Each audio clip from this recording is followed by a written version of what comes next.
جب مکہ پہنچے تو حجاج بن یوسف نے خط تقسیم کر دیے تھے ہر گورنر کی طرف. انہوں نے کہا 2 بندے مجھے زندہ چاہیے, ایک سعید بن جبیر اور ایک عبد الرحمن بن اشعث, یہ 2 بندے مجھے زندہ چاہیے.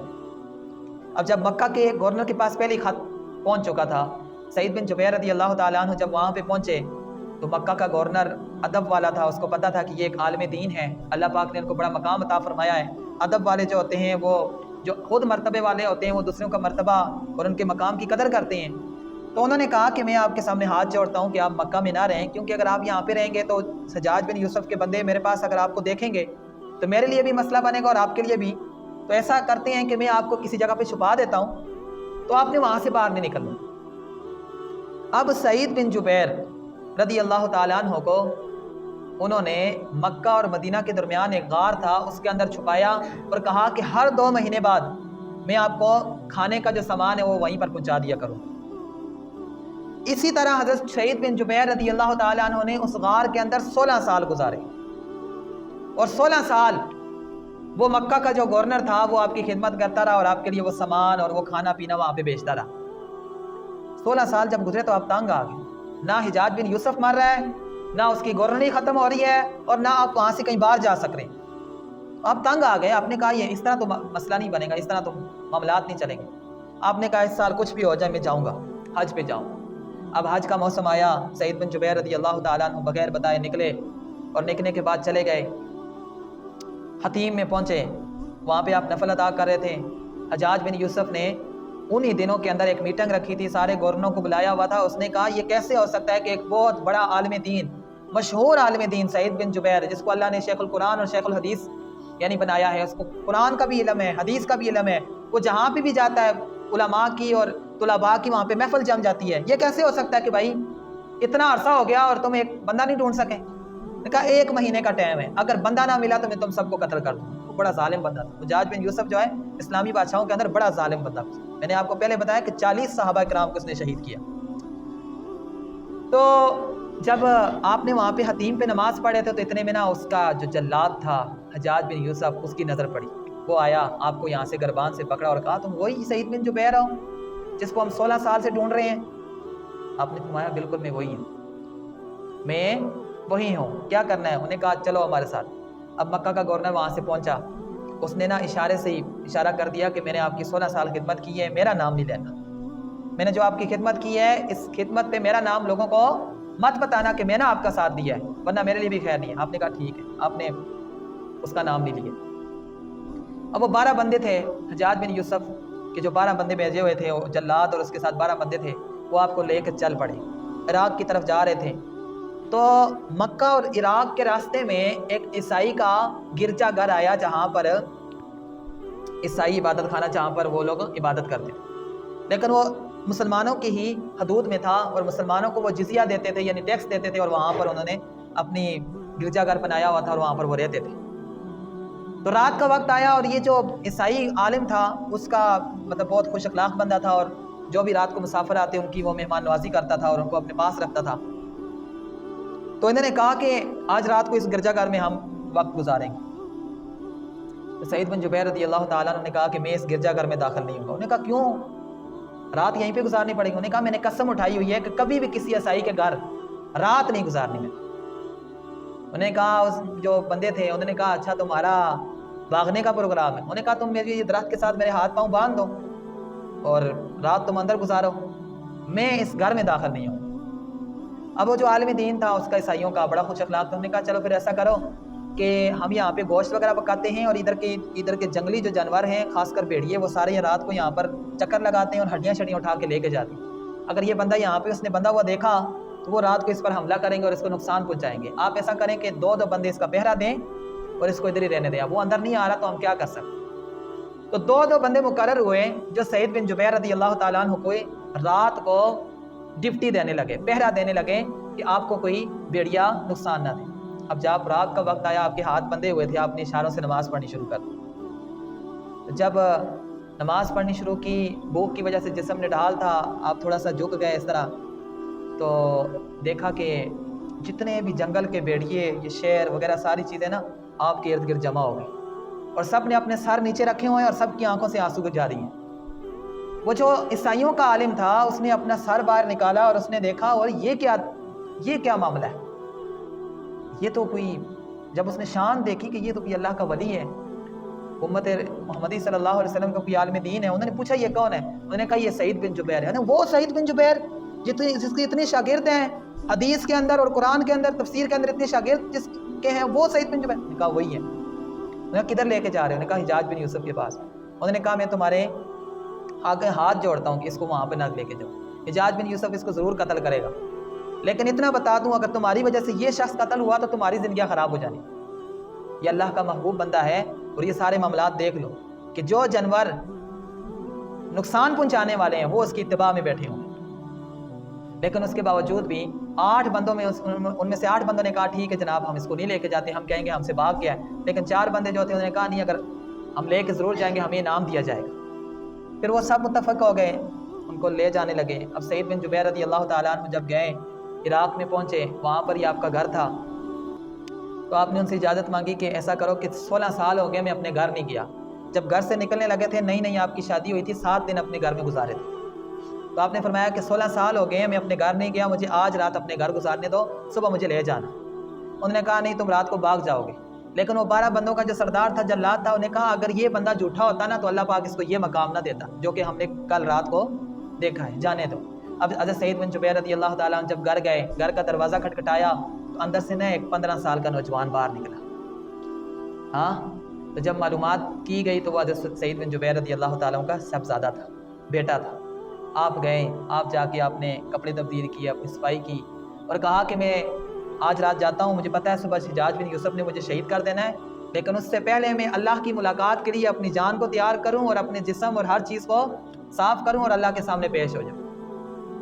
اب سعید بن جبیر رضی اللہ تعالیٰ عنہ کو حجاج کے سامنے لایا گیا صبح۔ جب حجاج بن یوسف اس کے سامنے لایا گیا تو حجاج بن یوسف نے کہا کہ تو وہی بندہ ہے جس نے میرے خلاف تلوار بھی اٹھائی تھی اور میرے خلاف بات بھی کی تھی؟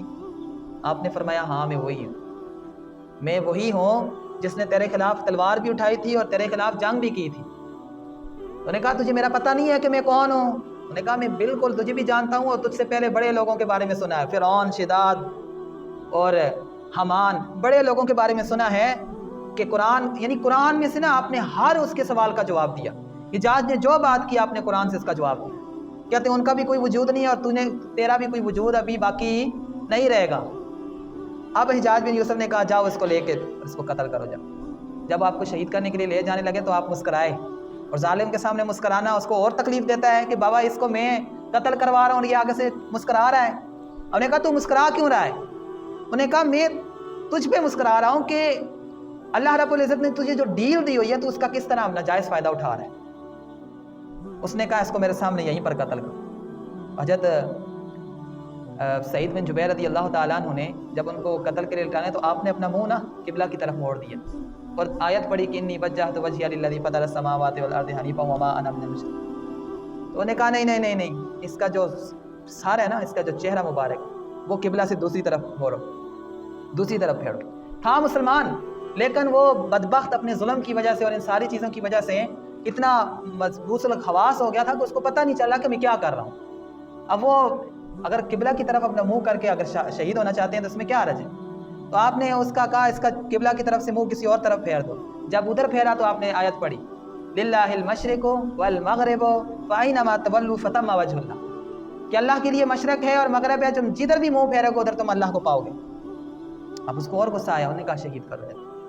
آپ کو شہید کیا گیا تو شہادت سے پہلے آپ نے یہ دعا مانگی کہ یا اللہ میرے بعد اس ظالم بندے کو کسی اور پر مسلط نہ کرنا۔ تو کہتے ہیں کہ سعید بن جبیر رضی اللہ تعالیٰ عنہ جب شہید ہوئے تو صاحب تہذیب الکمال ایک علامہ جوزی رحمۃ اللہ علیہ انہوں نے کہا، جنہوں نے تہذیب الکمال ایک کتاب لکھی، اس کے اندر وہ فرماتے ہیں کہ بعد الوفات آپ کی 2 کرامتیں ادھر اس نے دیکھی کہ جب آپ کو شہید کیا، شہید کرنے کے بعد اس نے نا آپ کا چہرہ اپنا سر مبارک اٹھا کے نا، اس کی ایک عادت تھی، سر مبارک اٹھاتا تھا اور اس کو ایسے ہلاتا تھا اور پھر اس کے ساتھ گفتگو کرتا تھا، ظالم تھا نا۔ تو جب آپ کا سر مبارک اس نے اٹھایا تو ایک دم اس نے نا سر دور پھینکا۔ لوگوں نے پوچھا کیا ہوا؟ نے کہا اس سر کے اندر تو مجھے اپنا چہرہ نظر آ رہا تھا۔ تو ایک کرامت آپ کی یہ دیکھیے گا۔ دوسری کرامت یہ فرماتے ہیں کہ کافی دیر تک آپ کے جو ہونٹ مبارک ہیں، زبان مبارک سے یہ الفاظ نکل رہے تھے، لا الہ الا اللہ محمد رسول اللہ، لا الہ الا اللہ محمد رسول اللہ۔ حیران رہ گئے، اور اتنا خون نکلا کہ وہ کہتا ہے اس نے ایک سمجھدار حکیم کو بلایا، اس نے کہا کہ میں نے بڑے لوگوں کو قتل کیا ہے، آج تک میں نے کسی کا اتنا خون نہیں دیکھا، اس بندے کے اتنا خون کہاں سے آیا ہے؟ اس نے کہا جناب بات ایسے ہے کہ جب کسی کو قتل کیا جائے نا تو قتل سے پہلے اس کا خون سکڑ جاتا ہے، ڈر کی وجہ سے خون سکڑ جاتا ہے، لیکن یہ وہ بندہ ہے اس کو کسی چیز کا ڈر نہیں تھا، اس کو خوف نہیں تھا، اس وجہ سے اس کا خون سکڑا نہیں ہے اور اتنا زیادہ خون نکلا ہے۔ اب سعید بن جبیر رضی اللہ تعالیٰ عنہ کو جب شہید کر دیا گیا، اب باری کس کی آ گئی؟ حجاج بن یوسف کی۔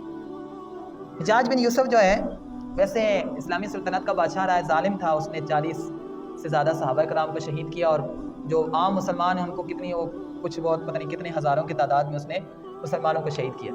لیکن جانے سے پہلے وہ ایک کام کر کے گیا ہے کہ یہ قرآن مجید کے اوپر جو اعراب لگائیں گے نا زبر زیر پیش، یہ پہلے نہیں تھے، یہ حجاج بن یوسف نے لگوائے ہیں۔ اس نے تمام علماء کو جمع کیا اور کہا کہ یہ قرآن مجید پر اعراب لگاؤ۔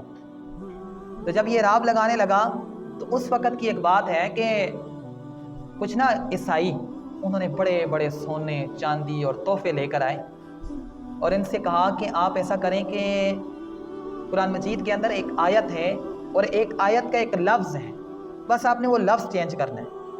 وہ آیت یہ ہے کہ فَأَتَوْا أَن يُدَيِّهُمَا، اس طرح کے الفاظ ہیں کہ قرآن مجید کے اندر آتا ہے کہ حضرت خضر علیہ السلام اور موسیٰ علیہ السلام جب انطاکیہ آئے، انطاکیہ ایک شہر کا نام ہے، وہاں پر یہ عیسائی رہتے تھے، وہاں پر آئے اور ان کو کہا کہ ہمیں کھانا دو، تو انہوں نے کیا کیا؟ انہوں نے فَأَبَوْا، انہوں نے انکار کر دیا، انہوں نے کہا کہ ہم آپ کو کھانا کوئی نہیں دیں گے۔ تو انہوں نے کہا کہ آپ کوئی لفظ بھی نہ چینج کریں، صرف نقطے چینج کر دیں، فَأَبَوْا کی جگہ فَأَتَوْا لکھ دیں، تاکہ مفہوم یہ بن جائے کہ ان لوگوں نے، انطاکیہ والے نے جو ہمارے بڑے تھے، انہوں نے حضرت موسیٰ اور حضرت خضر علیہ السلام کی کیا کی تھی؟ مہمان نوازی کی تھی۔ جب انہوں نے کھانا مانگا تو مہمان نوازی کی تھی۔ اگر آپ یہ لکھیں گے کہ انہوں نے انکار کیا تو یہ ہمارے بڑوں کی بے عزتی ہے۔ آپ نے فرمایا کہ میں واقعی ظالم ہوں، سب کچھ ہوں، میں ظالم ہوں، سب کچھ ہوں، مخلوق کے ساتھ میں نے ظلم کیا ہے، لیکن یہ جو قانون ہے اللہ کا، اس قانون میں انگلی نہیں دے سکتا، اس قانون میں نے، تو آپ نے وہ کیا نام ہے، وہ حجاج بن یوسف جو تھا اس نے قرآن مجید کے اعراب بھی لگوائے اور یہ نہیں کیا۔ لیکن اب باری آ گئی حجاج بن یوسف کی۔ حجاج بن یوسف جو ہے بیمار ہو گیا، جب بھی رات کو سوتا تو ایک دم اٹھ کے بیٹھ جاتا، اور لوگ پوچھتے کیا ہوا تو کہتے ہیں ابھی مجھے سعید بن جبیر خواب میں آ رہا ہوں، مجھے یہی کہہ رہے ہیں کہ بھائی مجھے کیوں قتل کیا، مجھے بتاؤ مجھے کیوں شہید کیا گیا۔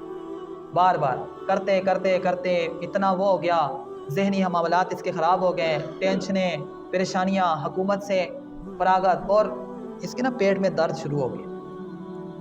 حکیم بلائے، طبیب بلائے، ہر بندہ چیک کر رہا ہے، پتہ نہیں چل رہا جناب اس کی بیماری کیا ہے، کسی کو نہیں پتہ چل رہا۔ اس نے بڑے دور سے ایک حکیم بلایا، اس نے کہا بھائی سارے کام ہو چکے ہیں، تو اس دور کے مطابق جس طرح الٹرا ساؤنڈ کیا جاتا ہے اس طرح الٹرا ساؤنڈ کیا گیا۔ تو اس دور میں یہ ہوتا تھا کہ گوشت کا چھوٹا سا ٹکڑا کسی چیز کے ساتھ باندھ کے اس بندے کے گلے کے اندر ڈالا جاتا تھا اور پھر اس کو بعد اس کو باہر نکالا جاتا تھا، ایسا بھی طریقہ تھا حکیموں کا اپنا کوئی۔ تو اس نے یہی طریقہ کیا، اور جب گوشت کا ٹکڑا ڈالا گیا اور واپس کھینچا تو اتنی بدبو آئی کہ سارے لوگ وہاں سے اٹھ کے بھاگنا شروع ہوئے، اور اس گوشت کے ٹکڑے کے اوپر نا کیڑے جڑے ہوئے تھے۔ اس حکیم نے کہا کہ جناب یہ بیماری زمینی نہیں ہے، کہ یہ آسمانی کی بیماری، یہ کوئی آسمانی بیماری ہے۔ اور پھر اس نے اس وقت یہ اقرار کیا کہ یہ سعید بن جبیر رضی اللہ تعالیٰ عنہ کی یہ وہ بدوا کا اثر ہے کہ جو میرے ساتھ اس نے، جو میں نے ان کے ساتھ کیا، اب اس کا، بلکہ جو مسلمانوں کے ساتھ میں نے اتنا کچھ ظلم کیا، وہ سب کے سب چیزیں میرے سامنے آ رہی۔ تو پھر وہ رویا تڑپا، یہاں تک کہ وقت یہ بھی آیا کہ اس کو اس کے گھر والوں نے ایک کمرے میں بند کر دیا، اور اس کمرے کے اندر ہی وہ کیا ہوا، مرنے لگا۔ اور پھر ایک رنگ یہ بھی تھا کہ مرنے سے پہلے ہر بندے کو اپنے کرتوتوں کا پتہ ہوتا ہے، تو وہ پہلے وصیت کر گیا کہ جب میں مر جاؤں تو مرتے وقت میرا جنازہ بھی رات کو پڑھانا ہے اور رات کو ہی میری قبر بنانی ہے، اور صبح ہونے سے پہلے میری قبر کا نشان مٹا دینا ہے، کیوں اس کو پتہ تھا میں نے اتنا ظلم کیا اور لوگ میری قبر کو بھی نہیں چھوڑیں گے۔ تو کہنے کا مطلب یہ ہے کہ دیکھو اتنے سارے علماء، اتنے سارے صلحاء، ان کی یہ تمنا ہوتی تھی کہ اللہ پاک شہادت کی موت عطا فرمائے۔ اور سعید بن جبیر رضی اللہ تعالیٰ عنہ کو جب شہید کرنے کے لیے لے گئے تو آپ بالکل نہیں ڈرے، آپ نے مکالمہ کیا اور اپنے آپ کو خود شہادت کے لیے پیش کر دیا۔ تو حضور صلی اللہ علیہ وسلم کی حدیث مبارکہ ہے کہ جو بندہ بستر پر فوت ہوا اور اس کے دل کے اندر شہادت کی تمنا نہ ہوئی تو وہ دنیا سے منافق گیا۔ تو ہر بندے مومن کے اندر یہ ضرور بے ضرور تمنا ہونی چاہیے دل کے اندر کہ اللہ پاک مجھے شہادت کی موت عطا فرمائے۔ دیکھو حضرت عمر فاروق رضی اللہ تعالیٰ عنہ جلیل القدر صحابی، حضور نے فرمایا میرے بعد اگر نبی ہوتا تو عمر ہوتا۔ حضور نے فرمایا عمر کو شیطان عمر کا راستہ، یعنی عمر کو دیکھ کے شیطان اپنا راستہ چینج کر دیتا ہے۔ بہت ساری آیات مبارکہ حضرت عمر فاروق رضی اللہ تعالیٰ عنہ کی رائے کے مطابق اتری گئیں، نازل کی گئیں۔ وہ صحابی لیکن دعا کیا ہوتی تھی، یا اللہ مجھے شہادت کی موت عطا فرما اور اپنے پیارے حبیب صلی اللہ علیہ وسلم کے وطن میں موت عطا فرما۔ اللہ نے شہادت کی موت عطا فرمائی اور مسلح رسول پر آپ شہید ہوئے۔ نماز پڑھاتے وقت آپ کو شہید کیا گیا۔ عثمان غنی رضی اللہ تعالیٰ عنہ جن کو ذو النورین کا لقب دیا گیا ہے، دو نوروں والا، کیونکہ حضور کی دو صاحبزادیاں آپ کے نکاح میں آئیں، ایک فوت ہوئی، حضور نے اپنی دوسری صاحبزادی آپ کو نکاح میں دے دی۔